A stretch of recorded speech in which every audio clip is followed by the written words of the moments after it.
Constable పైన కఠిన చర్యలు తీసుకుంటున్నటువంటి ప్రభుత్వం ట్రాన్స్ఫర్లు పోస్టింగ్లు నిర్ణయించే అధికారుల పాత్ర పైన అదే స్థాయిలో దృష్టి ఎందుకు పెట్టట్లేదు? జీవో మొత్తం దాదాపుగా 6-7 పేజీల జీవో అన్నింటిలో కూడా ఇటువంటి పోస్టులు ఉన్నాయి. కింది స్థాయి ఉద్యోగులను మాత్రమే ఇవాళ బలిపశువులుగా మార్చి కేవలం వ్యవస్థను నడిపే పెద్దలను వదిలేస్తున్నారనే విమర్శలు ఇవాళ మరింత పెరిగే ప్రమాదం ఉంది. కానిస్టేబుళ్లపై రేవంత్ రెడ్డి గారి యొక్క ప్రభుత్వం కక్షాదింపులకు దిగింది అనేది ఇవాళ యూనియన్లు కూడా మాట్లాడుతూ ఉన్నాయి.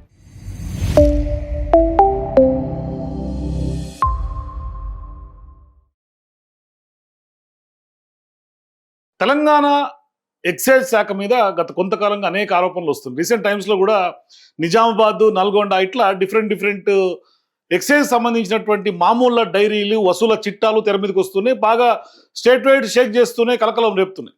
సో ఈ నేపథ్యంలో ఇవాళ కేవలం అవినీతి నిరోధక శాఖ కూడా పెద్ద ఎత్తున రైడ్స్ అవుతా ఉన్నాయి, సస్పెండ్లు అవుతా ఉన్నారు. కాకపోతే సీన్ కట్ చేస్తే అసలు ఎక్సైజ్ శాఖలో నిజంగా అవినీతి నిరోధం చేసేందుకు 8Fని ప్రయోగించాం అని చెప్తున్నటువంటి ఎక్సైజ్ శాఖ ఉన్నతాధికారులు, కమిషనర్ గారు ఇవాళ కేవలం అక్కడ ఉన్నటువంటి పనిచేస్తున్నటువంటి కానిస్టేబుల్ మీద కొంత కక్షాదింపు జరుగుతోంది అనేది స్పష్టంగా అర్థమవుతుంది. ఎందుకంటే మనం వాస్తవాలు ఒకసారి పరిశీలిస్తే మనం జీవోను కూడా నేను మీ ముందుకు తీసుకొచ్చే ప్రయత్నం చేస్తా. నిజంగా ఎక్సైజ్ శాఖలో ఎందుకు కేవలం కానిస్టేబుల్ మీద కక్ష జరుగుతోంది అంటే కింది స్థాయి అధికారుల మీద, కింది స్థాయి ఎంప్లాయీస్ మీదనే అటువంటి 8F ప్రయోగం చేయటం. అట్లాగే ఉన్నతాధికారులు ఎవరైతే స్టేట్ లెవెల్లో, డిస్టిక్ లెవెల్లో ఉన్నటువంటి అధికారులను వాళ్ళ కూర్చున్న చోట కుర్చీ మాత్రమే ఉంటుంది, ఎక్కడ కదిలే పరిస్థితి లేదు. నేను వాళ్ళ డీటెయిల్స్, ఫోటోలు మొత్తం అన్ని కూడా నేను మీ ముందు పెట్టే ప్రయత్నం చేస్తాను. అయితే వాస్తవానికి ఇక్కడ ఎక్సైజ్ కానిస్టేబుల్ పైన 8Fని ప్రయోగం చేశారు. రీసెంట్ టైమ్స్లో బాగా విపరీతమైనటువంటి ట్రాన్స్ఫర్స్ ఆ మూల నుంచి ఈ మూలకి, ఈ మూల నుంచి ఆ మూలకి తెలంగాణలో మార్చి పడేశారు. ఏంటి రీజన్ ఏంటంటే అవినీతి బాగా పెరిగిపోతుంది అనే నెపంతో ఉన్నతాధికారులు పైన మాత్రం కరుణ చూపించి వాళ్ళ కానిస్టేబుల్ మీద, లోయర్ లెవెల్ అధికారుల మీద కనీసం కనికరం లేకుండా సర్వీస్ అంతా కూడా కొంత వాళ్ళ మీదేమో కక్ష, అధికారుల మీదేమో కేవలం ఒక 2-3 జిల్లాల చుట్టూ మాత్రమే తిరుగుతున్నటువంటి పరిస్థితి ఉంది ఉన్నతాధికారుల విషయంలో. అయితే ఇక్కడ వాస్తవానికి నిజంగా కూడా ఎవరైనా కింద లెవెల్ వాళ్ళు ఏమైనా చేయాలంటే ఖచ్చితంగా పై అధికారి నుంచి వస్తున్నటువంటి ఆదేశాలు ఉండాలి. వాళ్ళు నిజంగా ఇవాళ కానిస్టేబుల్ పైన పై అధికారి ఆదేశిస్తే మాత్రమే వాళ్ళకి ఎక్కడికి వెళ్ళినా ఏం పనైనా చేయాల్సినటువంటి పరిస్థితి. అంటే కనీసం వాళ్ళు నోరు తెరిచి ఏంటి అని అడిగే పరిస్థితి ఉండదు, ఎక్కడికి ఎందుకు అని అడిగే పరిస్థితి కూడా ఉండదు. కాబట్టి వాళ్ళు కనికరం లేకుండా ఈ విధంగా చేస్తున్నారు. కనీసం వాళ్ళు ఏం చేస్తున్నారు అంటే వాస్తవానికి కానిస్టేబుల్ పైన రేవంత్ రెడ్డి గారి యొక్క ప్రభుత్వం కక్షాదింపులకు దిగింది అనేది ఇవాళ యూనియన్లు కూడా మాట్లాడుతూ ఉన్నాయి. అంటే ఒకే చోట పనిచేస్తే అక్రమాలు చేస్తారని కొంత హిడెన్ ఆలోచనను మనసులో పెట్టుకుని 8Fని కఠిన నిబంధనలు అమల్లోకి తీసుకొచ్చారు. అట్లాగే మహిళలనే కనికరం కూడా లేకుండా బదిలీలు చేశారు. ఎందరినో జిల్లాలు దాటించి వందలాది కిలోమీటర్ల దూరంలో విసిరి పడేసినటువంటి పరిస్థితులు ఉన్నాయి. కానీ ఏమైనా చేయటానికి అవకాశం, అధికారం ఉన్నటువంటి గెజిటెడ్ ఆఫీసర్లను మాత్రం వాళ్ళని అదే జిల్లాలు, అక్కడే రీపోస్టింగ్లు, అదే బిల్డింగ్లోనే వర్క్స్, ఇట్లా అదే జిల్లాల చుట్టూ తిరిగినటువంటి పరిస్థితులు ఉన్నాయి. అంటే వాళ్ళ పోస్టింగ్లు కూడా ప్రభుత్వం పెద్దగా ఏమీ వాళ్ళ మీద సీరియస్గా తీసుకున్నట్టు కనిపించట్లేదు. అంటే పవరు, పలుకుబడి, మామూళ్ళు కొంత ఎక్సైజ్ శాఖ అంటేనే మనందరికీ తెలుసు మామూళ్ళకి పెద్ద ఎత్తున అడ్డాగా ఉంటుంది. మరి అటువంటి పరిస్థితుల్లో ఉన్నతాధికారుల సర్వీస్ పోస్టింగ్లు మొత్తం హైదరాబాదు, రంగారెడ్డి ఇక్కడ ఉన్నటువంటి కీలకమైనటువంటి సెక్టార్లలోనే తిరుగుతున్నాయి, కొనసాగుతున్నాయి అనేది సుస్పష్టంగా కనిపిస్తోంది. ఇంకొద్ది మందిని తీసుకుంటే మెదక్లో కొంత ఫోకల్ ప్రాంతాల చుట్టూ తిరుగుతున్నాయి అనేది కూడా తెలుస్తుంది. సో ఇట్లా 2 రోజుల క్రితం రాష్ట్ర వ్యాప్తంగా 68 మంది ఎక్సైజ్ ఉన్నతాధికారులు బదిలీ చేసింది. దానికి సంబంధించినటువంటి జీవో కూడా ఉంది. వారిలో కొంతమంది సర్వీస్ సంబంధించి పోస్టింగులు చూస్తే రాష్ట్ర ప్రభుత్వం ఎంతటి వివక్ష చూపుతుందో కూడా మనకు అర్థమవుతుంది. ఒకసారి నేను మీకు జీవో చూపిస్తా. ఇది office of the commissioner excise provision Telangana Hyderabad. ఇది ఎప్పుడు రిలీజ్ అయింది? 24/6/2026 డేటెడ్ మెమో నెంబర్ 308/2024. ఇది provision excise transfers and postings in the cadres of deputy commissioner, assistant commissioner and provision excise superintendents, DPEOs, order of the government communicator అంటూ కూడా ఇచ్చారు. అన్ని లెవెల్లో కూడా భారీ స్థాయిలో ట్రాన్స్ఫర్స్ లాగా కనిపిస్తుంది. ఇక్కడ చూసుకో, జే హరికిషన్ ఇక్కడ ఆయన డీసీ మెదక్గా ఉన్నాడు, డీసీ సైబరాబాద్కి వేశారు. మెదక్కు సైబరాబాద్ అంటే మనకు తెలుసా, లిమిట్స్ పక్కనే ఉంటాయి. అట్లాగే శ్రీనివాస్ రెడ్డి డీసీ నల్గొండ, ఆయన డీసీ గ్రేటర్ హైదరాబాద్ ఇచ్చారు. అట్లాగే దశరథ డీసీ రంగారెడ్డి, ఆయన టీజీబీఎల్ అంటే బ్రీవరీస్ కార్పొరేషన్ లిమిటెడ్కి వేశారు. అట్లాగే జనార్దన్ రెడ్డి డీసీ ఖమ్మం, డీసీ ఆదిలాబాద్కి ఇచ్చారు. అట్లాగే దత్తురాజ్ గౌడ్ టీజీబీసీఎల్ రంగారెడ్డి 1 నుంచి డీసీ వరంగల్కి ఇచ్చారు. సో ఇట్లా జీవో మొత్తం దాదాపుగా 6-7 పేజీల జీవో అన్నిట్లో కూడా ఇటువంటి పోస్టులే ఉన్నాయి. నేను మధ్య కొన్ని ఎగ్జాంపుల్స్ చెప్తా. ఎక్సైజ్ శాఖలో వాస్తవానికి ట్రాన్స్ఫర్ అనేది కేవలం ఒక పరిపాలనా ప్రక్రియ మాత్రమేనా, లేదంటే కనుక దాని చుట్టూ ఏమైనా అతిపెద్ద వ్యవస్థ ఏమైనా నడుస్తోందన్న ప్రశ్నలు ఇవాళ జరిగినటువంటి ట్రాన్స్ఫర్స్ చూస్తే అర్థమవుతుంది. ఈ ప్రశ్నలు వాస్తవానికి చాలా కాలంగా వినిపిస్తూ ఉన్నాయి. ఎందుకంటే ఎవరు ఎక్కడ పనిచేయాలి, ఎవరు సిటీ పరిధిలో ఉండాలి, ఎవరు ఏ జిల్లాలకు వెళ్ళాలి, ఎవరు చెక్ పోస్టుల్లో ఉండాలి, ఎవరు ఎన్ఫోర్స్మెంట్లో ఉండాలి, ఇవన్నీ కూడా పై స్థాయి నుంచి ఆమోదం లేకుండా వాస్తవానికి సాధ్యమా అన్న ప్రశ్న.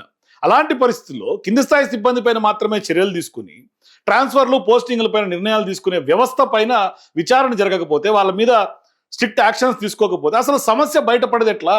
మరి ఎక్కడ అవినీతికి అంతం పడుతుంది అనే సందేహాలు ఇవాళ వ్యక్తమవుతూ ఉన్నాయి.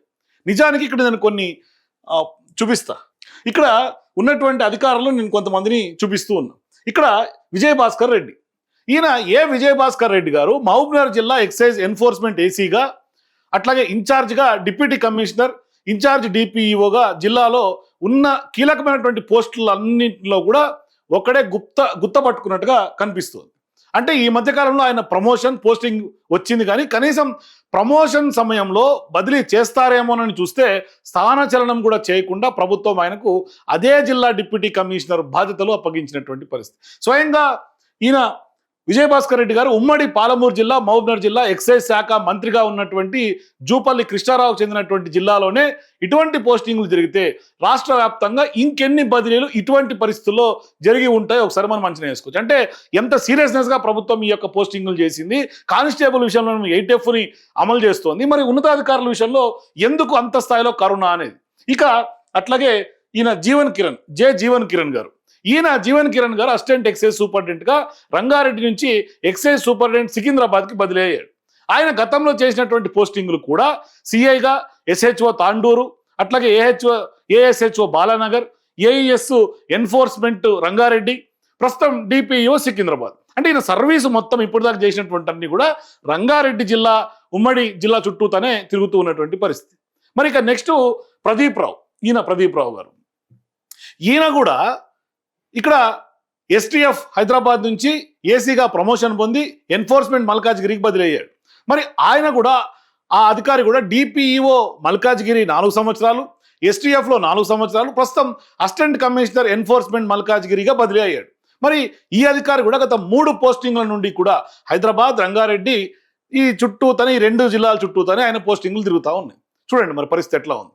ఇక అట్లాగే K. శ్రీనివాసరావు గారు, ఈయన కూడా మొదటి వరకు AES ఎన్ఫోర్స్మెంట్ సంగారెడ్డిగా, DPEO సంగారెడ్డి ఇన్ఛార్జ్గా విధులు నిర్వహిస్తూ ప్రమోషన్ పైన అదే DPEO సంగారెడ్డికి బదిలీ అయ్యారు. సో ఈయన గతంలో కూడా చేసినటువంటి పోస్టింగ్స్ లాగా SHO పరిగి, అట్లాగే CIగా, SHOగా హయత్ నగర్ ఆ యొక్క దాని చుట్టూతోనే విధులు నిర్వహించినటువంటి పరిస్థితి. ఇక అట్లాగే S. శ్రీనివాసరావు, ఈ అధికారి కూడా AC డిస్టిలరీస్ హైదరాబాద్ 1కి అసిస్టెంట్ కమిషనర్గా విధులు నిర్వహిస్తూ ప్రస్తుతం అదే హెడ్ ఆఫీస్ అసిస్టెంట్ కమిషనర్గా బదిలీ అయ్యారు. అంటే చూడండి, సీట్లు కూడా మారలా, జస్ట్ ఏమన్నా మారుంటే ఫ్లోర్లు మారుంటాయేమో అంతే.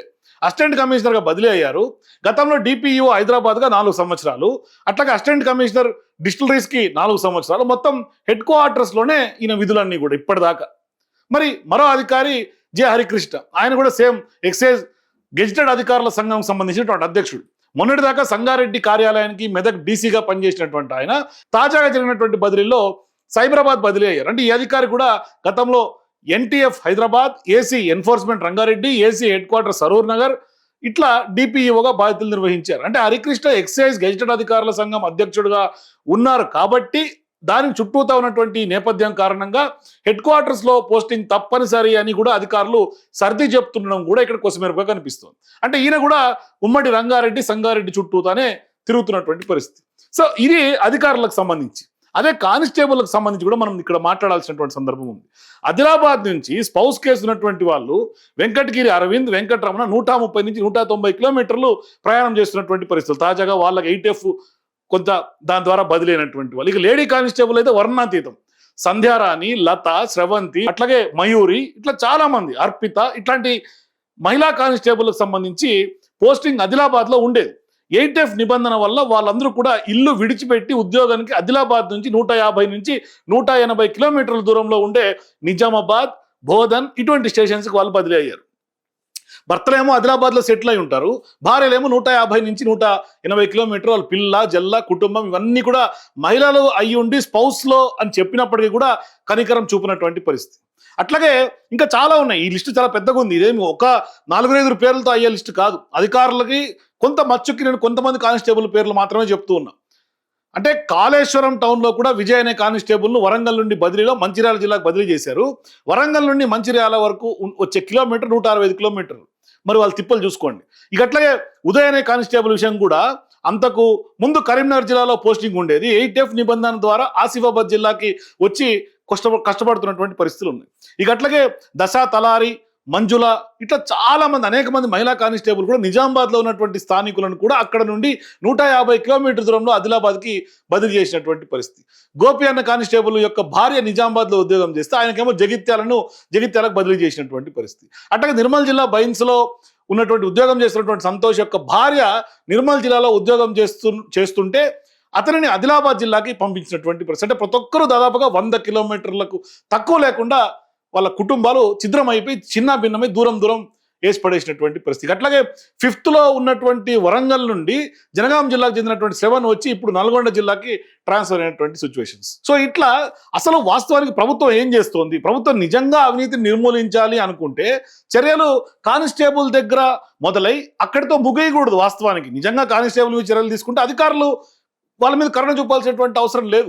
మరి వాస్తవానికి ఈ ఆదేశాలు ఇచ్చినటువంటి వాళ్ళు ఎవరు, అనుమతులు ఇచ్చినటువంటి వాళ్ళు ఎవరు, లాభదాయకమైనటువంటి పోస్టింగ్స్ కల్పించినటువంటి వాళ్ళు ఎవరు, ట్రాన్స్ఫర్లను ప్రభావితం చేస్తున్నటువంటి వాళ్ళు ఎవరు అనే అంశాలన్నింటినీ నిష్పక్షపాతంగా విచారిస్తేనే ప్రజలకు వాస్తవాలు తెలిస్తే నిజం బట్టబయలవుతుంది. లేకపోతే కింది స్థాయి ఉద్యోగులను మాత్రమే ఇవాళ బలిపశువులుగా మార్చి కేవలం వ్యవస్థను నడిపే పెద్దలను వదిలేస్తున్నారనే విమర్శలు ఇవాళ మరింత పెరిగే ప్రమాదం ఉంది ఈ యొక్క చర్యల ద్వారా. మరి నిజంగా ఈరోజు తెలంగాణ ప్రజలు అడుగుతున్నటువంటి ప్రశ్న కూడా ఒకటే ఇక్కడ, ఏంటి చట్టం ముందు అందరూ సమానమే కదా, లేదా హోదా పెరిగే కొద్దీ వాళ్ళకి ఏమైనా బాధ్యత తగ్గిపోతుందా?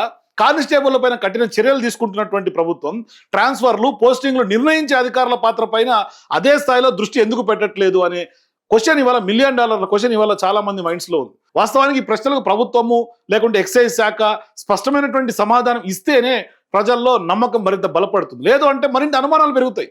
మీరు ఏ ఉద్దేశం అయితే 8Fను అమలు పరిచారో ఆ ఉద్దేశం నీరుగారిపోయే అవకాశం ఉంటుంది. కాబట్టి ఖచ్చితంగా ఎందుకు కానిస్టేబుల్ పైన కింద స్థాయి పనిచేస్తున్నటువంటి వాళ్ళ మీద కక్షలు తీర్చుకుంటా అధికారుల మీద ఎందుకు ఇటువంటి కరుణ? మీ అభిప్రాయం ఎక్సైజ్ డిపార్ట్మెంట్లో ఏం జరుగుతుందో మీ అభిప్రాయాల కింద నాకు కామెంట్స్లో చెప్పండి. For more videos please watch citizens pulse.